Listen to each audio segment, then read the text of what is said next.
Today's Talk About It Tuesday question is a long one, but it's a very good one. And I think everyone can benefit from this. So here's the question. I'm currently in sales, and as I immerse myself deeper into the field, I'm discovering that sales is and closing is essential for obtaining success. Whether you are an entrepreneur, broker, or a non-for-profit, this is a skill many of us never dedicate ourselves to perfecting. Do you agree? If so, please give us some anecdotes where your ability to close someone or some entity propelled you forward in life. All right. So I think most of us, when we think of sales and closing, we only think of it in the retail sense, right? And where we have a product or a service and we're trying to push it on to someone, we think that's sales and we think that's closing.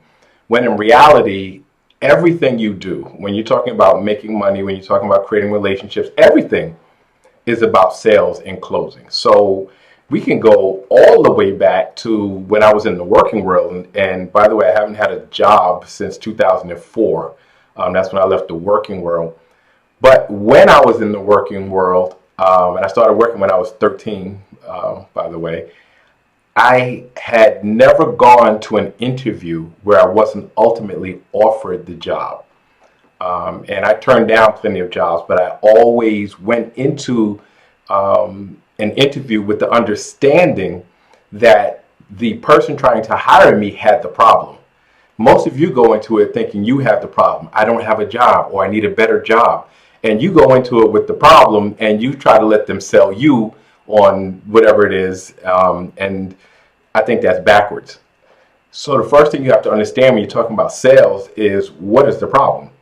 And in the case of being an employer looking for someone, their problem is they don't have enough employment, or they don't have an adequate employee who can do the job the way they want it done. So my thing was always to do the research on a company, find out what their culture is, how they like to do things, what their success rate is, where they're failing, whether they're doing well or not. And I would go there, affirm to them what the problem is. And so when you're talking about sales, you always have to do that first. I don't care if you're doing a real estate transaction, if you're doing, you have a product or service, you have to find out what the problem is first. And you have to affirm that with the person you're selling to. So if you're on an interview, okay, so you need an employee that can do X, Y, and Z, because if you don't, this is what's going to happen. If you get someone, this could happen. Same thing. I can think of real estate transactions. If you need to sell your property, okay, if you don't, this is what's going to happen. If you do, this is what you can get. So once you establish what the problem is to the person you're selling, then you have to offer your solution, right? And so you make it clear, this is the solution I'm offering. So if it's a job interview, I would love to come and work here, right? And why are you a good solution? Because these are the unique benefits that I bring to the table. You need somebody that can do A, B, and C. Well, I can do A, B, and C well, but I can also do X, Y, and Z, which would add additional benefit to your organization.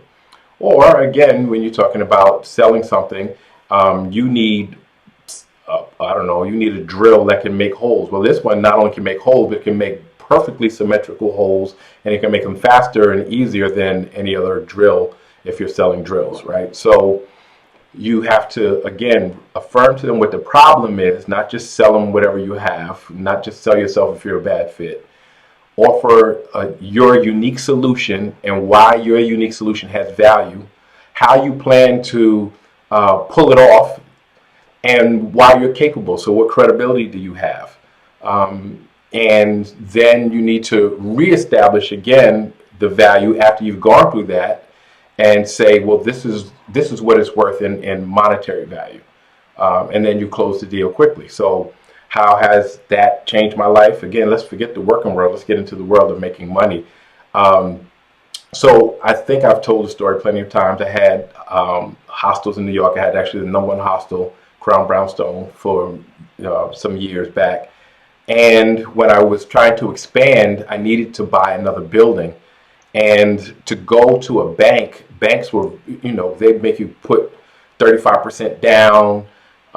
They only give you 65%. But then I also needed money to renovate the place, which means I would have had to try to do a construction loan. And banks put you through the ringer and oftentimes don't give you everything you need, or they'll decline you, right?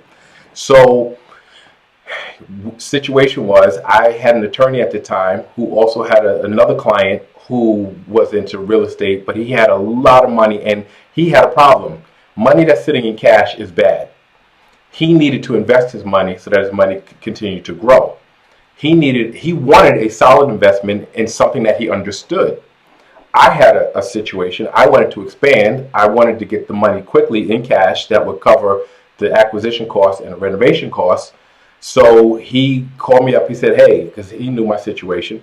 He said, I got a guy who's looking to do some investing. I needed, I think, $380,000 at the time. And I said, okay, so should I do a proposal? He said, no. He wants to meet you at the building. And he wants you to tell him about what you're trying to do.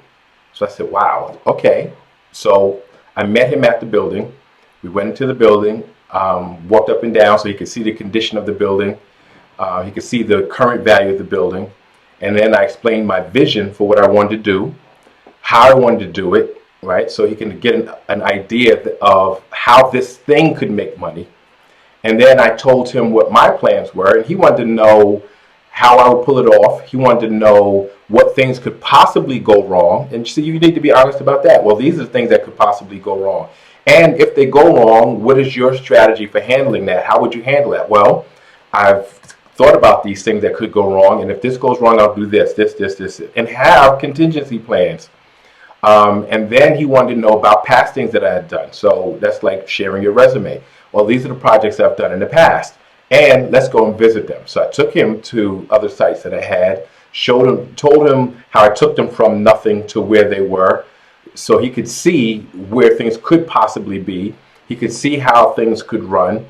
Then we just talked about ourselves. He wanted to know my character. He wanted to, get an idea of my work ethic and, the way I saw the world.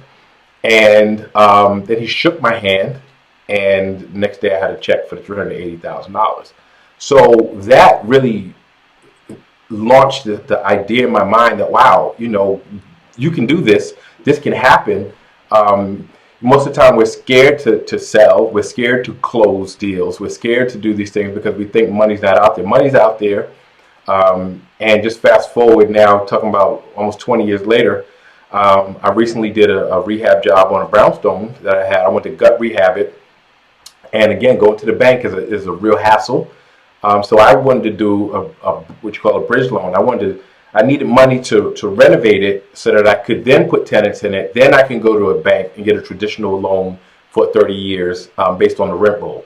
But I can't do that if the place is unoccupied and I'm renovating. So the bank won't give me that type of loan. They put me through the ringer. And I don't want to have to use my personal credit and all this other stuff. So same thing. It was another guy.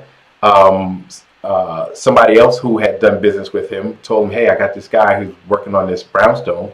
The guy came. He wanted to see the project. Same thing. I told him the value of the project. I told him what my vision was. He even gave me a few suggestions on how to increase the value, which I appreciated. And I guess he wanted to see if I was open to that too, right? And so I was very open to his suggestions.